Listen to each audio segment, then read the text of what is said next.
नमस्कार मु अखिल चंद्राय ओम शिव बाबा trust media manager. आज आमर फिरी फिरारे सोलार इंस्टॉलेशन चली 2 किलोमीटर सोलार इंस्टॉलेशन चली टाटा टॉपकॉन हिताधिकारी होती इंद्रमणि साहू जी कि प्रधानमंत्री सूर्य घर मुक्त बिजुली योजना रे सामिल होगी सोलार लगे। यही योजना रे सामिल हैला परे सी भी मासकू 200 यूनिट बिजुली बिल उपरे छाड़ पाइबे, ता सहित 1,10,000 टंकार सब्सिडी पाइबे।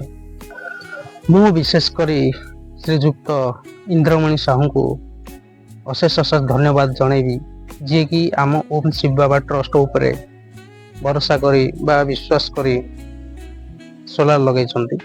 जो माने प्रधानमंत्री सूर्य घर योजना रे सोलार लगे चाहूँगी से माने आम सहित जोगाजोग करंतु। आम ऑफिस खोर्धा जिला बोलगड़ ब्लॉक मालीसाही ग्राम रे जो माने फोन जोगे जोगाजोग करेंगे आम तले दि जाइए नंबर से आमको कांटेक्ट करें। नमस्कार।